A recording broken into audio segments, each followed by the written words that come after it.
Be inspired with the special message from Bishop Macedo. Hello, my friends. May God bless you all. And God's blessings, contrary to what the world does,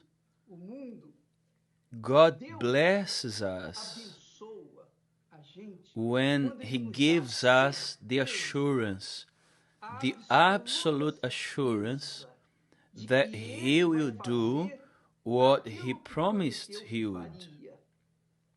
God doesn't promise religion. He does not want you to have another religion. God wants you to have life and have it more abundantly. And this new life He wants you to have more abundantly is the change of mind, the change of heart, a new life. That's what God wants for you. I'm not here to praise the Universal Church. I'm here to bring to you the word of eternal life, the word that brings new life, the word that brings life with abundance, because that's what God wants for all of us, for myself, for yourself, for all of us. I don't know what your religion is. I don't know what your faith is. I don't know who you are. I don't know the type of life you live. But one thing I know, that you need a new life. You definitely do. Because if you don't have a new life, then this life that you are living up until today will continue to get worse. Why? Because this is the destination of people who do not know the project, the plan that God has for their life. They know religion, they know philosophies, they know the things of the world, but they don't know the Word of God. They don't. They don't know what the Word of God is. The Word of God is a spirit. The Word of God is the spirit of life. The Word of God is the spirit of health, good health, the spirit of victory. The Word of God is the spirit that is new, of a new life, literally new, absolutely new. This is the idea that God has for you in mind, that the Spirit of God has for you. Pay attention to this text we are going to read from the Bible, and you are going to see that this is exactly what God wants for you. Pay attention. The Holy Spirit says that if anyone is in Christ, He's not saying here if anyone is in religion A, B, or C. No, He's saying if anyone is in Christ, which means if a person lives with their life in the Lord Jesus Christ, that they are a new creation. That's it. Does it have anything to do with religion? Not at all. It has to do with God Himself. Whoever is in Christ, meaning whoever lives their faith in the word of the Lord Jesus Christ, this person has the thoughts of God. They have the thoughts of the Spirit of God. And obviously that whoever lives with their thoughts in the thoughts of the Spirit of God, they have the life that God wants them to have. There's no doubt about that. That's what I understand by this. Therefore, if anyone is in Christ, he is a new creation. Old things have passed away, which means everything becomes new. All things become new, brand new. For example, if you leave your car, the old car you have in the dealership, and get a new one, a brand new one that it smells new still, that brand new car, right? You who've had this experience, you know what I'm talking about very well. The new life that God proposes is this, for you to be a new creation, a new person with new thoughts. new heart, with a new perspective in life, a vision that is much broader. That is the will of God for you who are watching me right now, and that perhaps have been living your faith in a religion or in a church. You have been placing your faith in the church. For example, you put your faith in the universal church of the kingdom of God.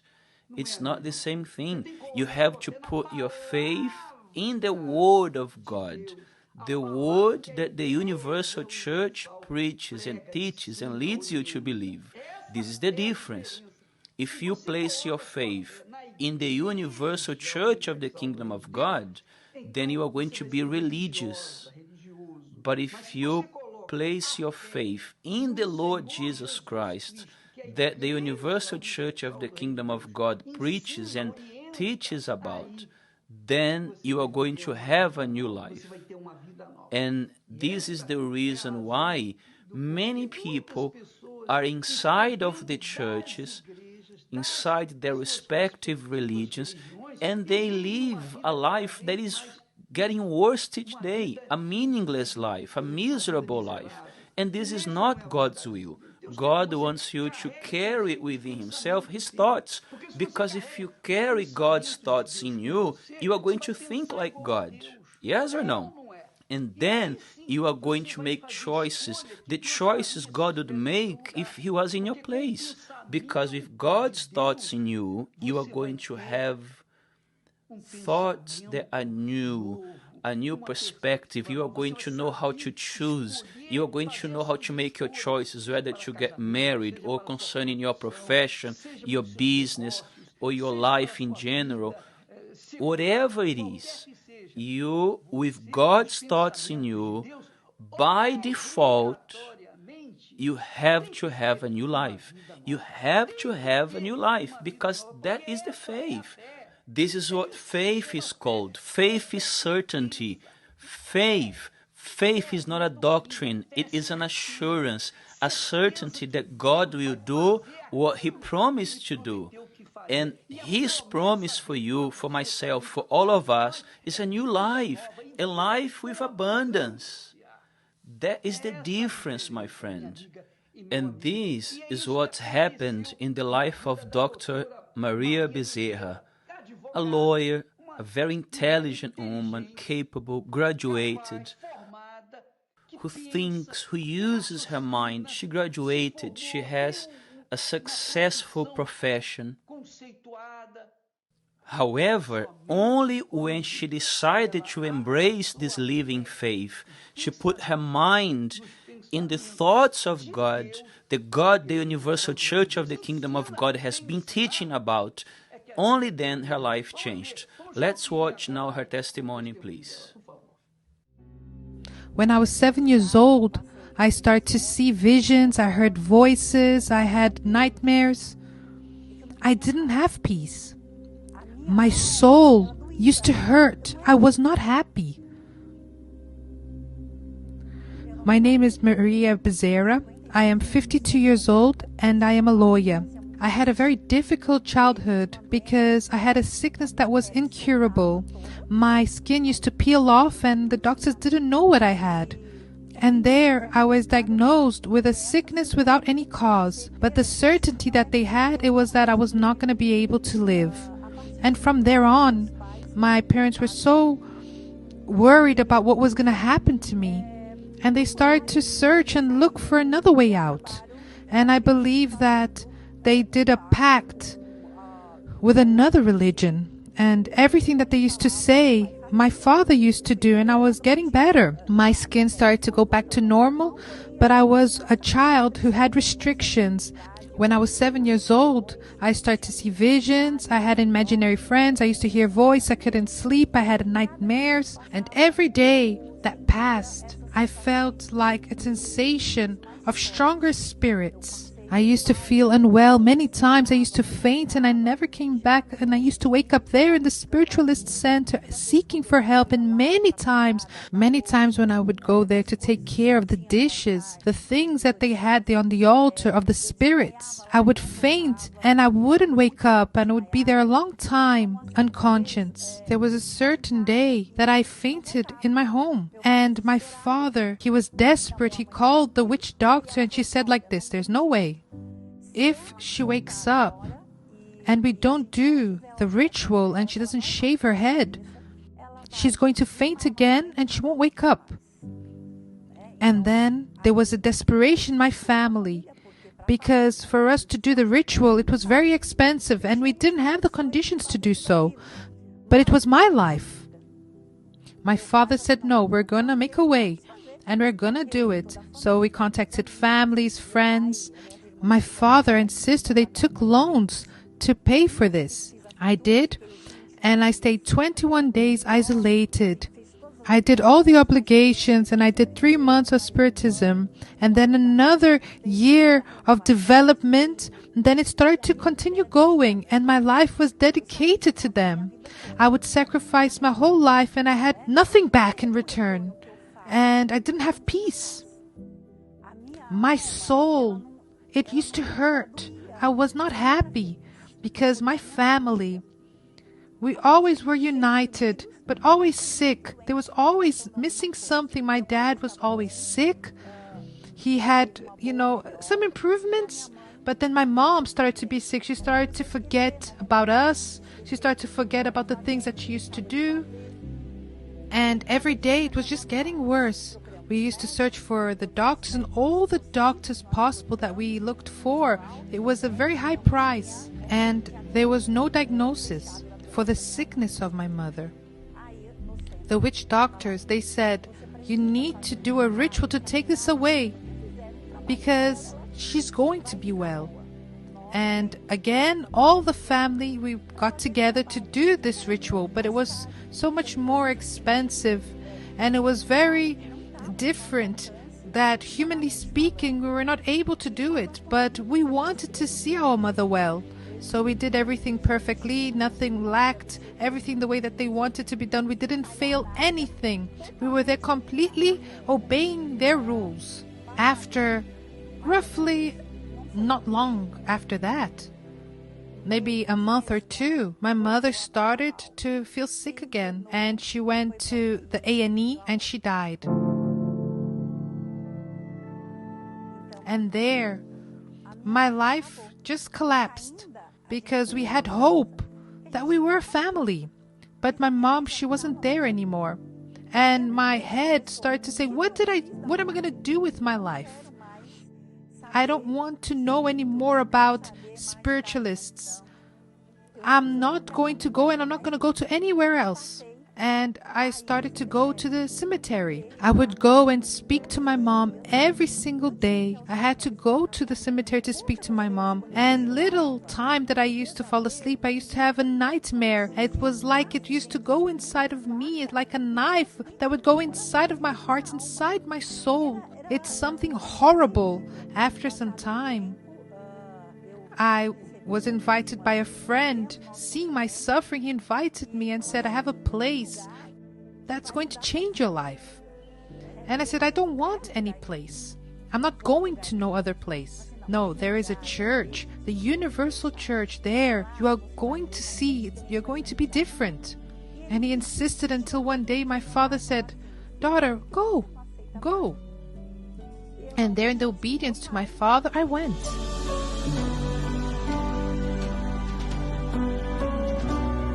When I arrived there, I was welcomed.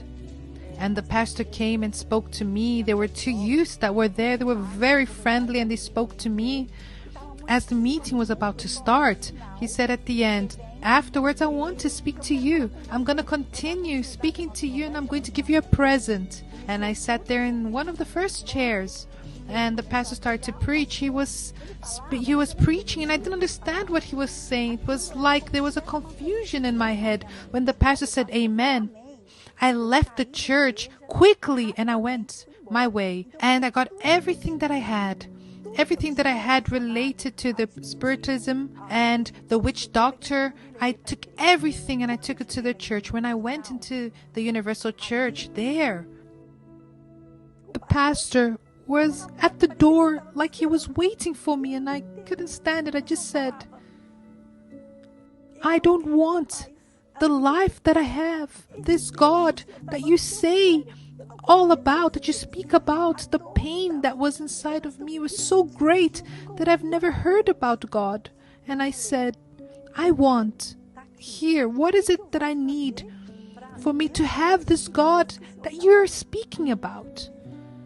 And he said like this to me, I'm going to guide you. Do you remember I said I was going to give you a present? I'm going to give you this present. God has prepared it for you, which is the book, The Secrets of the Occult. And I would go every Wednesday, Friday, and Sunday to the church. I started to do the chain of prayer. He gave me guidance. I was freed. I was delivered. My deliverance were details that you don't forget. It marks your life. And on that Friday, when I came to the church and I said, today, my Lord, if you are here in this altar, I'm going to leave here freed, delivered. And I left delivered on that day, freed. I left delivered, and on Sunday, I went to the church in the morning. And I said like this, Pastor, today I want to get baptized. And I got baptized. I got baptized in the water, seeking every day more, saying it was a Wednesday. And I said like this, today I am yours. Today, if you want, you can come to me and fill me. Whatever you want me to do, I am here. I just don't want to go back without you baptizing me, without you changing my life. Everything that I need is you. And on that night, the Holy Spirit came over my life. It's unexplainable. It's something that we cannot even express, the happiness and the joy, the God that I never knew and that I had never, no one had ever spoken to me there in the Universal Church. Someone spoke to me about him and presented to me this God, and I wanted him, and he accepted me.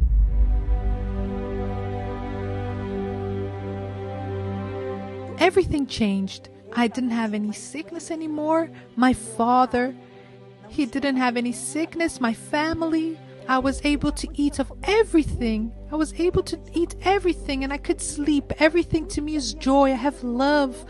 I don't have like an upset face. I don't treat people in a bad way like I used to do before. Today I seek to help them. Those people who think there is no more life for them. But there is. I am part of the rescue group.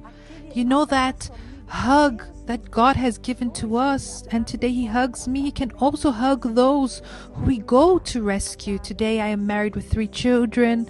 I am well succeeded in my profession, and most important is the Holy Spirit who abides inside of me, because it doesn't matter. You have everything and not have anything, because if you don't have the Holy Spirit, you don't have nothing. It is, genuine, my joy. My soul doesn't hurt. I don't feel pain in my soul. It's a joy. It's a peace. The whole world can be crumbling down, but nothing affects me, because the peace that God gives to me is eternal. If I have the Holy Spirit, I have everything. I don't need anything else.